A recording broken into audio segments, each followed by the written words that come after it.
તો વિદ્યાર્થી મિત્રો, હવે અહીંયા આપણે પ્રકરણ 14 આંકડાશાસ્ત્રમાં મધ્યક અને બહુલકની ચર્ચા કરી ગયા.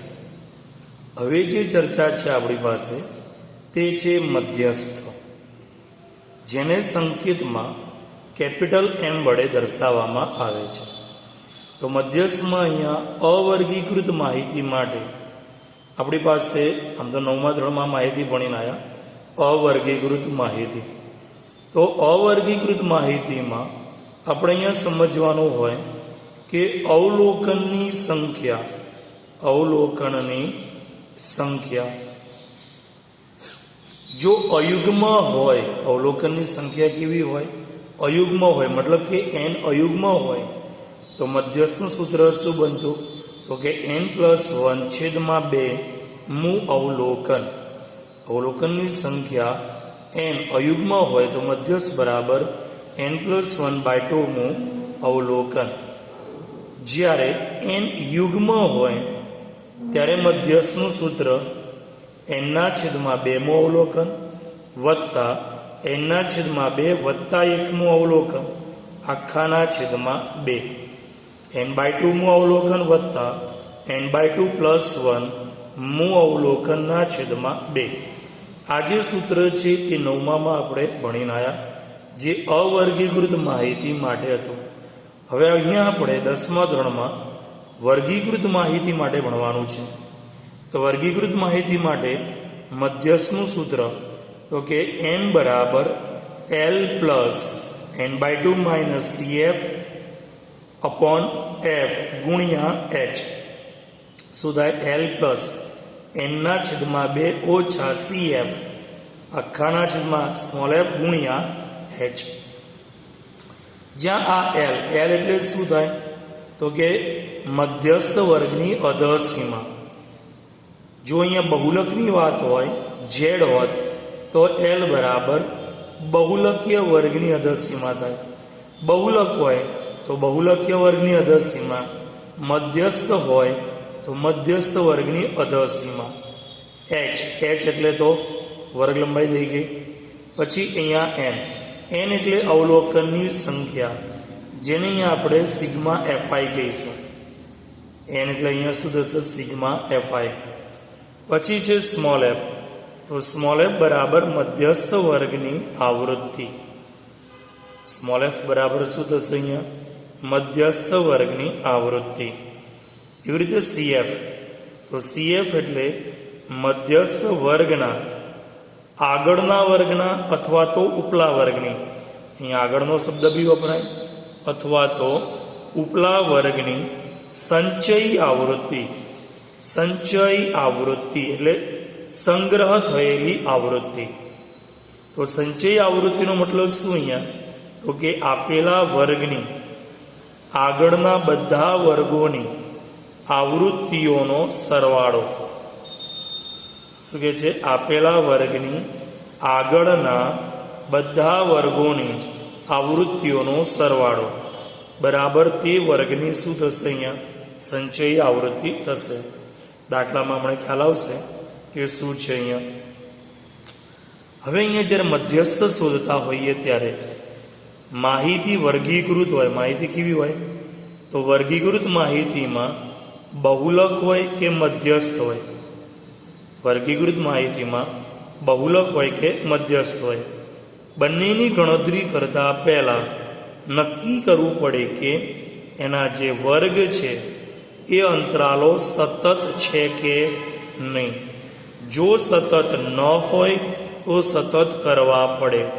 અત્યાર સુધી આપણે જેટલા દાખલા જોયા એમાં વર્ગ બધા સતત હતા, જેમ કે 0 થી 10, 10 થી 20, 20 થી 30, 30 થી 40, 40 થી 50 એ સતત કહેવાય. અને જ્યારે અસતત આપે તો એનો મતલબ શું થાય? તો કે 0 થી 9, 10 થી 19, 20 થી 29, 30 થી 39, બરાબર. તો એ જે માહિતી છે એ કેવી થઈ? અસતત થઈ. તો પહેલાં માહિતીને આપણે કેવી કરવી પડશે? અહીંયા સતત કરવી પડે. ક્યારે પણ? જ્યારે બહુલક અને મધ્યસ્થ શોધવાનો હોય ત્યારે વર્ગની માહિતી છે તે સતત કરવી પડે. પછી સંચયી આવૃત્તિ વિતરણનો આલેખ, અહીંયા સંચયી આવૃત્તિ વિતરણનો આલેખ આવશે. તો એ આલેખને સંચયી આવૃત્તિ વક્ર કહેવામાં આવે અથવા તો ઓજાયુ આલેખ કહેવામાં આવે. સંચયી આવૃત્તિ વિતરણનો જે આલેખ છે એ આલેખને શું કહેવાશે?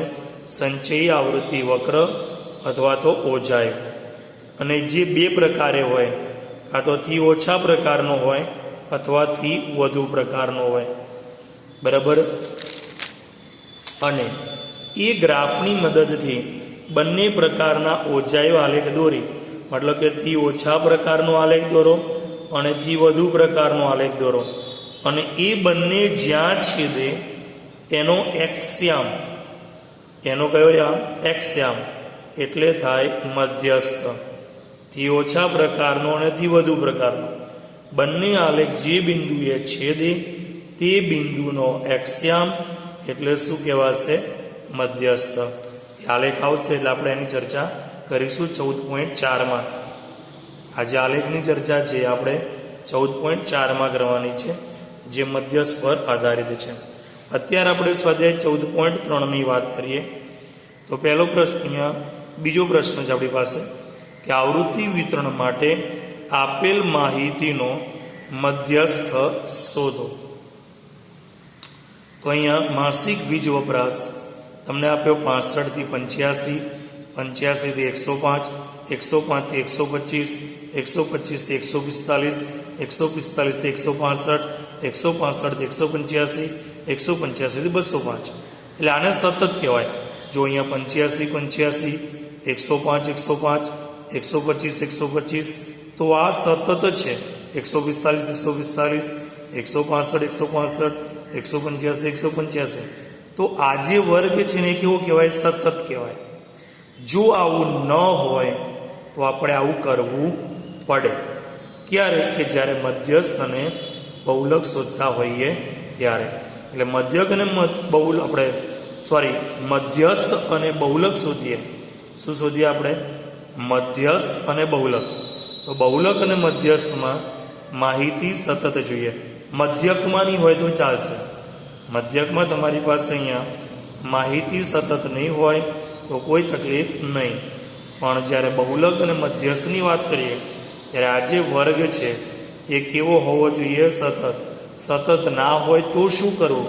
તો એ આપણે દાખલો આવે ત્યારે તમને મને સમજાવું કે ત્યારે શું કરવાનું છે આપણે, બરાબર. અત્યારે આપણે આ દાખલામાં વાત કરીએ તો 65 થી 85માં ગ્રાહકોની સંખ્યા 4, 85 થી 105માં 5, 105 થી 125માં 13, 125 થી 145માં 20, 145 થી 165માં 14, 165 થી 185માં 8, 185 થી 205માં 4.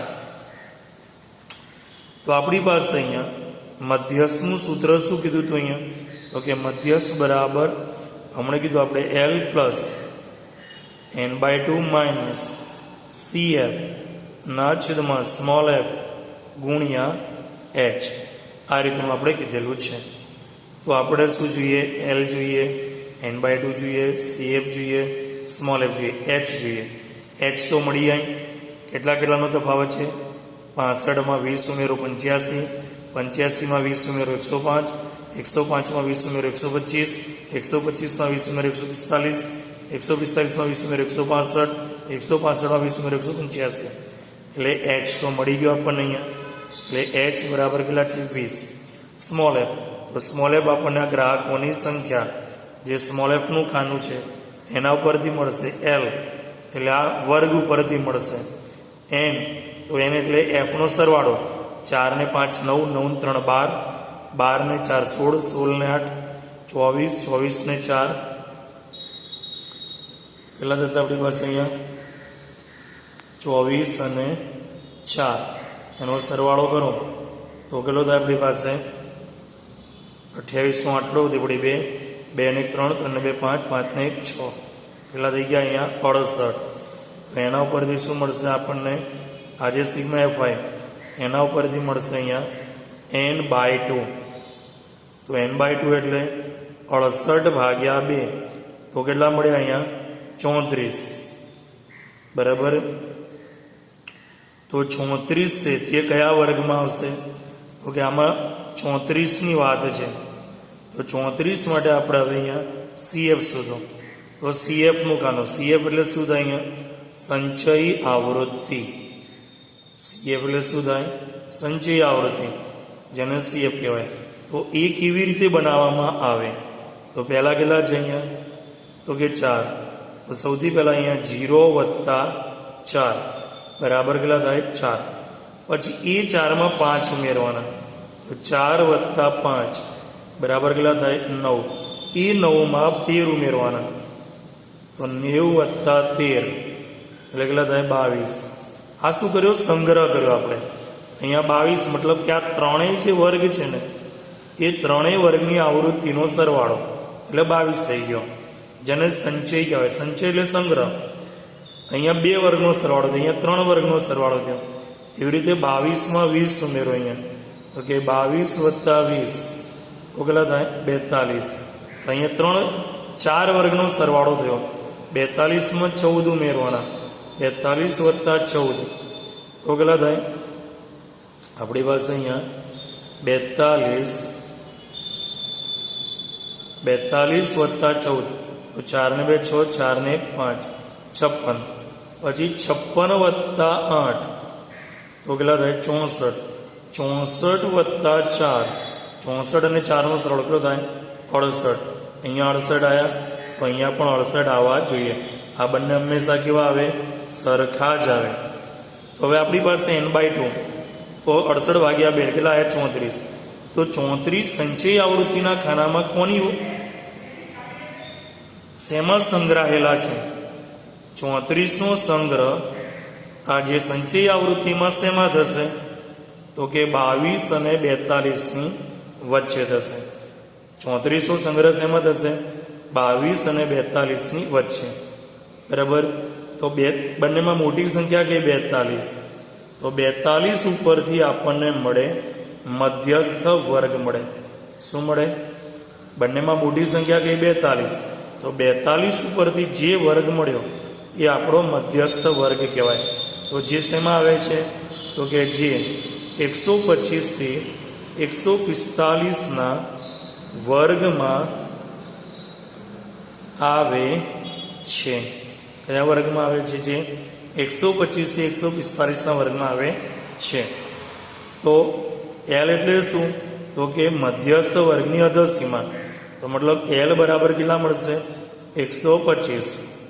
પછી CF, તો CF એટલે શું? તો કે મધ્યસ્થ વર્ગના ઉપલા વર્ગની. આ મધ્યસ્થ વર્ગ, એનો આ કયો વર્ગ? ઉપલો વર્ગ. તો મધ્યસ્થ વર્ગનો ઉપલો વર્ગ કયો? 105 થી 125. એની સંચય આવૃત્તિ એટલે શું થાય? CF. સમજ પડી? CF એટલે શું? મધ્યસ્થ વર્ગના ઉપલા વર્ગની સંચય આવૃત્તિ. તો મધ્યસ્થ વર્ગનો ઉપલો વર્ગ 105 થી 125, એની સંચય આવૃત્તિ એટલે પણ 22, એટલે કે CF બરાબર 22. સ્મોલ f, તો મધ્યસ્થ વર્ગની આવૃત્તિ, આને સ્મોલ f કહેવાય. બરાબર. આજે જે કોણ છે અહીંયા? CF. આ શું કહેવાય? Small f. સ્મોલ f એટલે કોણ? મધ્યસ્થ વર્ગની આવૃત્તિ. એટલે સ્મોલ f બરાબર કેટલા? 20. એટલે h મળી ગયો આપણને, n/2 મળી ગયો, L મળી ગયો, અહીંયા CF મળી ગયો અને f મળી ગયો. તો અહીંયા લખીએ L ની જગ્યાએ કેટલા લખીએ? તો કે 125 વત્તા n/2 આપણને મળ્યા. કેટલા મળ્યા હતા? n/2 એટલે 68 ભાગ્યા 2 કેટલા મળ્યા? 34 માઇનસ CF. CF કેટલા મળ્યા? 22 છેદમાં સ્મોલ f કેટલા છે અહીંયા? તો કે 20 ગુણ્યા h કેટલા છે? તો h પણ કેટલા છે અહીંયા? 20 છે. તો આપણી પાસે શું થશે અહીંથી? તો કે આ 20 ગુણાકારમાં જતા રહે. બરાબર. એટલે અહીંયા કેટલા વધ્યા? 34 માઇનસ 22. તો આપણી પાસે અહીંયા શું વધ્યું? તો કે m બરાબર 125 વત્તા 34માંથી 22 જાય તો 4માંથી 2 જાય તો 2, 3માંથી 2 જાય તો 1. તો 125 વત્તા 12 તો કેટલા મળે? 137. તો મધ્યસ્થ m બરાબર આપણને કેટલા મળ્યા અહીંયા? 137. m બરાબર આપણને કેટલા મળશે અહીંયા? 137. જેને શું કહેવાશે અહીંયા? તો કે જેને આપણે મધ્યસ્થ તરીકે ઓળખીએ છીએ. શેના તરીકે ઓળખીએ છીએ? આપણે એને મધ્યસ્થ તરીકે ઓળખીએ છીએ. એટલે આ કોની ચર્ચા કરીએ આપણે અહીંયા? તો કે આપણે અહીંયા મધ્યસ્થની ચર્ચા કરી. બરાબર. હવે જે છે એમાં પ્રશ્ન નંબર 2. તો પ્રશ્ન નંબર 2માં જો આ પ્રશ્ન નંબર 1 આની અંદર આપણને પ્રશ્ન નંબર 1માં આપણને એવું બી કહેવામાં આવ્યું છે કે મધ્યસ્થ ઉપરાંત મધ્યક અને બહુલક પણ શોધો. તો મધ્યક અને બહુલક આપણે ભણીને આવ્યા. તો મધ્યક અને બહુલક તમારી જાતે શોધવાનો. એની માટે તમે અલગ કોષ્ટક બનાવી શકો. બહુલક અને મધ્યકનું સ્વાધ્યાય 14.2માં મેં તમને શીખવાડ્યું હતું કે બહુલક અને મધ્યક એક સાથે એક કોષ્ટકમાં કેવી રીતે શોધાય. એટલે એનું કોષ્ટક આપણે અલગથી બનાવી બહુલક અને મધ્યક તમારી જાતે શોધવાનું. મેં તમને માત્ર અહીંયા મધ્યસ્થ શોધતા શીખવાડ્યું. હવે જે છે પ્રશ્ન નંબર 2 એમાં આપેલું છે આપેલ વિતરણમાં મધ્યસ્થ 28.5 હોય તો એક્સ અને વાયની કિંમત શોધો. મધ્યસ્થ કેટલો હોય? 28.5 હોય તો એક્સ અને વાયની કિંમત શોધો. તો એમાં પણ તમારે પહેલાં શું જોવાનું કે વર્ગ લંબાઈ સતત છે કે અસતત? તો અહીંયા 10 10, 20 20, 30 30, 40 40, 50 50. મતલબ કે માહિતી કેવી છે? વર્ગની સતત છે. આવૃત્તિને આપણે શું કીધું છે અહીંયા? Small F. આવૃત્તિને શું કહીએ છીએ? Small F. હવે આપણે જાણીએ છીએ પ્રમાણે ત્રીજું ખાનું હંમેશા શેનું આવે? CF. જેને આપણે શું કીધું છે? સંચયી આવૃત્તિ. શું કહીએ છીએ આપણે એને? સંચયી આવૃત્તિ. તો સંચય આવૃત્તિમાં પહેલાં 0 + 5 તો એના બરાબર કેટલા લગાય? 5. પછી એ 5માં શું ઉમેરવાનું? તો કે x ઉમેરો. એટલે 5 + x એટલે શું થાય? x + 5. એ x + 5માં x અને 5 ચલ અને અચલ એનો સરવાળો થાય નહીં. એટલે x + 5 એમના એમ. x + 5માં કેટલા ઉમેરવાના અહીંયા? તો કે 20 ઉમેરવાના. 20 ઉમેરવાના તો કેટલા થાય? x + 5 + 20 એટલે 25. x + 25માં કેટલા ઉમેરવાના અહીંયા? તો કે 15 ઉમેરો. તો કેટલા થાય? 25 + 15 તો કે x + 40. એ x + 40માં શું ઉમેરવાનું? y. તો આપણી પાસે શું લખાય? x + y + 40. ગોઠવીને લખીએ. એમાં બીજા 5 ઉમેરો તો x + y + 40 + 5 તો કેટલા થશે? x + y + 40 + 5 એટલે 45. તો અહીંયા પણ તમારી પાસે જે x + y + 45 આવ્યા તો અહીંયા પણ એટલા આવવા જોઈએ. તો x અને y નો સરવાળો જુદો કરો. તો x + y પ્લસ 5 ને 5 10 ને 5 15 નો 5 વધી 1 2 ને 3 ને 1 4 થઈ ગયા x + y + 45. x + y + 45. હવે સૌથી પહેલાં શું કરવાનું કે જ્યારે આપણે મધ્યસ્થમાં આને ખૂટતી આવૃત્તિ કહેવાય. x અને y બંને શું છે? ખૂટતી આવૃત્તિ છે. તો જ્યારે તમને ખૂટતી આવૃત્તિ આપે ત્યારે હંમેશા પહેલાં સમીકરણ શોધો. હવે આપણે આને શું કહીએ છીએ? સિગ્મા કહીએ છીએ. શું કહીએ છીએ અહીંયા? આપણે આને સિગ્મા કહેવામાં આવે છે. હવે અહીંયા તમે જુઓ કે આપણને આજે કોષ્ટકની અંદર અહીંયા નીચે આપેલા આવૃત્તિ વિતરણનો મધ્યસ્થ 28.5 હોય તો x અને y ની કિંમત શોધો. જ્યાં કુલ આવૃત્તિ 60 છે આવું રકમમાં તમને કીધેલું છે. રકમની અંદર તમને આપેલું જશે કે જ્યાં કુલ આવૃત્તિ કેટલી છે. કુલ આવૃત્તિ એટલે કોણ? Sigma FI. હવે અહીંયા ખરેખર સિગ્મા એફઆઈ કેટલો મળ્યો? તો કે સિગ્મા એફઆઈ બરાબર x + y + 45 મળ્યા આપણને. કેટલા મળ્યા? x + y + 45. એટલે અહીં સમજો આપણી પાસે કે સિગ્મા એફઆઈ બરાબર કેટલા છે? x + y + 45. પરંતુ આપણી પાસે અહીંયા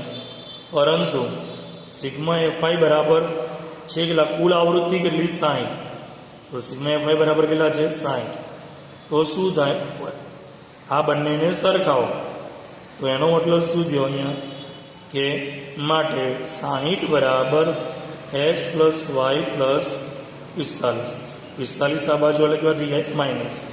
તો 60 માઇનસ 45 બરાબર કેટલા થાય એક્સ પ્લસ વાય. તો મતલબ શું થયું અહીંયા કે એક્સ પ્લસ વાય બરાબર 60માંથી 45 જાય, 10માંથી 5 જાય તો 5, 5માંથી 4 જાય તો 1. આને કહેવાનું પરિણામ નંબર 1. એટલે એક્સ પ્લસ વાય બરાબર કેટલા મળે આપણને 15. ગમે ત્યારે આપણને 2 ફૂટથી આવૃત્તિ આપે તો પહેલાં સમીકરણ બનાવી દો. સમીકરણ શેના ઉપરથી બનશે તો કે સિગ્મા એફઆઈ ઉપરથી બનશે. શેના ઉપરથી બનશે સિગ્મા એફઆઈ. હવે અહીંયા મધ્યસ્થ કેટલો છે આપણી પાસે તો હવે અહીંયા મધ્યસ્થ અહીંયા એમ બરાબર કેટલા છે 28.5 છે. તો 28.5 એ આમાંથી કયા વર્ગમાં આવે 0 થી 10માં આવે કે 10 થી 20માં આવે કે 20 થી 30માં આવે તો કે 28.5 20 થી 30માં આવે. તો મતલબ આપણો મધ્યસ્થ વર્ગ કયો થયો 20 થી 30. એમ કે મધ્યસ્થ આપેલો છે, સમજો અહીંયા મધ્યસ્થ આપેલો છે એટલે એના ઉપરથી સીધો જ તમને મધ્યસ્થ વર્ગ મળે. જ્યારે આ દાખલામાં શું હતું મધ્યસ્થ આપણે શોધવાનો હતો બરાબર. તો મધ્યસ્થ તમને કેટલો મળ્યો 137. તો 137 હંમેશા કયો મળે તો કે મધ્યસ્થ વર્ગની વચ્ચે જ મળે. જે બી તમને અહીંયા જવાબ મળશે ને આ જે જવાબ મળ્યો એ જવાબ હંમેશા ક્યાં મળે તો કે મધ્યસ્થ વર્ગની વચ્ચેનો જ મળે. તમારો મધ્યસ્થ વર્ગ કયો છે 125 થી 145 છે કે નહીં તો 137 એની વચ્ચે આવે કે ન આવે ખ્યાલ આવે. એટલે અહીંયા તમારી પાસે શું છે કે મધ્યસ્થ આપેલો છે. એ મધ્યસ્થ કોની એના ઉપરથી સીધું જ તમને મધ્યસ્થ વર્ગ મળી ગયો. હવે મધ્યસ્થ વર્ગ મળે એટલે એની આવૃત્તિને શું કહેવાય સ્મોલ એફ. એની ઉપલા વર્ગની આવૃત્તિને શું કીધું આપણે સી એફ બરાબર. તો આપણી પાસે અહીંયા એમ બરાબર 28.5 છે તો કે જે કયા વર્ગમાં આવે તો કે જે 20 થી 30ના જે 20 થી 30ના વર્ગમાં છે. તો એના ઉપર આધારિત આપણને શું મળે અહીંયા તો અહીંયા એલ બરાબર કેટલા એલ એટલે અધસીમા કેટલી થઈ 20. પછી એન એટલે કેટલા છે સિગ્મા એફઆઈ. આને શું કહેવાય n/2 બી કહેવાય એન બી કહેવાય. સિગ્મા એફઆઈને આપણે શું કહીએ એન. તો n/2 એટલે કેટલા થાય તો કે 60/2 એટલે કેટલા થાય 30. એટલે n/2 મળી ગયા. એલ મળી ગયો આપણને. સ્મોલ એફ તો સ્મોલ એફ બરાબર કેટલા છે અહીંયા 20 છે. જ્યારે સી એફ તો મધ્યસ્થ વર્ગની સંચય આવૃત્તિની ઉપલા વર્ગની સંચય આવૃત્તિ એટલે કે 10 થી 20ની સંચય આવૃત્તિ બરાબર કેટલા છે એક્સ પ્લસ 5 છે. અહીંયા લખીએ એક્સ પ્લસ 5. હવે આપણી પાસે અહીંયા મધ્યસ્થનું સૂત્ર તો કે એમ બરાબર L plus n/2 minus C F છેદમાં સ્મોલ એફ ઇન્ટુ કેટલા એચ. હવે એ મધ્યસ્થ એમ તમને આપેલો છે કેટલો આપ્યો છે તો કે 28.5. એલ બરાબર કેટલા છે અહીંયા 20 પ્લસ n/2 કેટલા મળે અહીંયા 30 માઇનસ સી એફ કેટલા છે એક્સ પ્લસ 5. તો એને કૌંસમાં લખો એટલે ભૂલ ના પડે એક્સ પ્લસ 5 છેદમાં સ્મોલ એફ બરાબર કેટલા છે 20 અને એચ. તો અહીંયા એચ બરાબર કેટલા હતા તો કેટલાનો તફાવત છે 0માં 10 ઉમેરા 10માં 10 ઉમેરો 20 20માં 10 ઉમેરો 30 30માં 10 ઉમેરો 40 40માં 10 ઉમેરો 50. તો મતલબ એચ બરાબર કેટલા થાય 10. એટલે એચની જગ્યાએ કેટલા મૂકીએ 10. તો 0 0 જાય આપણી પાસે. હવે અહીંયા કેટલા વધે આ 20 ને ડાબી બાજુ લાવો એટલે કેવા થઈ જાય માઇનસ. તો મતલબ કેટલું થયું અહીંયા 28.5 માઇનસ 20 બરાબર શું વધ્યું 30. હવે અહીંયા માઇનસ કૌંસમાં એક્સ પ્લસ 5 માઇનસ એની અંદર આપો નિશાની બદલાય પ્લસ છે તો શું થઈ જાય માઇનસ. તો શું લખાય 30 માઇનસ એક્સ માઇનસ 5. એટલે આપણી પાસે અહીંયા આવે 30 માઇનસ એક્સ માઇનસ 5. 28.5માંથી 20 જાય તો કેટલા મળે આપણને 8.5. 30માંથી 5 જાય તો કેટલા મળે 25 માઇનસ એક્સ. હવે આપણે શું કરવાનું અહીંયા વિચારો કે આપણી પાસે જે સંખ્યા આપેલી છે બરાબર. હવે એની ચર્ચા કરીએ અહીંયા. તો શું થશે વિચારીએ અહીંયા. અચ્છા, અહીંયા સમજો પહેલાં તમારી પાસે કે આપણે ભૂલ કરીએ જોઈએ કે 30 માઇનસ અહીંયા જે છે કે 30 માઇનસ એક્સ માઇનસ અંદર કે 5 છેદમાં કેટલા વધ્યા? હજુ 2. એટલે અહીંયા છેદમાં આપણી પાસે હજુ કેટલા છે? અહીંયા 2 તો છે જ. હવે આ બાજુ અહીંયા 28.5 માંથી 20 જાય તો કેટલા મળે? 8.5. 30 માંથી 5 જાય તો કેટલા મળે? 25. 25 માઇનસ એક્સ ભાગ્યા 2. હવે શું થાય તો કે બગડો 8.5 સાથે ગુણાય તો 8.5 ગુણ્યા 2 એટલે કેટલા થાય? 17.0. 5 10 16 8 16 17 બરાબર કેટલા? 25 માઇનસ એક્સ. માઇનસ એક્સને આમ લાવો એટલે કેવા થઈ જાય? પ્લસ. 17.0 નામ લઈ જાય એટલે માઇનસ. 25 માઇનસ 17 તો 25 માંથી 17 જાય તો કેટલા મળે? 8. એટલે એક્સની કિંમત કેટલી મળી? 8. હવે અહીંયા પરિણામ નંબર 1માં એક્સ બરાબર 8 મૂકતા તમારી પાસે આપણે પરિણામ નંબર 1 હતું એક્સ પ્લસ વાય બરાબર 15. આ સૌથી પહેલાં શોધી લેવાનું. શેના ઉપરથી મળે? સિગ્મા એફઆઈ ઉપરથી મળે. તો એક્સ પ્લસ વાય બરાબર કેટલા છે? 15. એમાં એક્સની જગ્યાએ કેટલા મૂકવાના? 8. તો અહીંયા 8 વત્તા વાય બરાબર 15. તો મતલબ વાય બરાબર શું થાય? તો 8 ઓલી બાજુ જાય જમણી બાજુ તો 15 માઇનસ 8. 8 જમણી બાજુ એટલે માઇનસ. તો વાય બરાબર કેટલા? 15 માંથી 8 જાય તો 7. તો આપણી પાસે પૂરતી આવૃત્તિ કઈ મળી? એક્સ બરાબર 8 અને વાય બરાબર 7 મળે છે. ખ્યાલ આવે? તો અહીંયા આપણો આ દાખલો પૂરો થાય. બીજા દાખલા આપણે પછીના વિડીયોમાં જોઈશું. આને કહેવાય ખૂટતી આવૃત્તિના દાખલા. મધ્યસ્થ હોય કે બહુલક હોય કે મધ્યક હોય, જ્યારે બી ખૂટતી આવૃત્તિ આવે ત્યારે સિગ્મા એફઆઈ ઉપરથી પહેલાં સમીકરણ નંબર 1 શોધવાનું. શેના ઉપરથી? સિગ્મા એફઆઈ ઉપરથી પહેલાં સમીકરણ નંબર 1 શોધવાનું અને પછી સૂત્ર મૂકવાનું આપણે. બરાબર? ઓકે.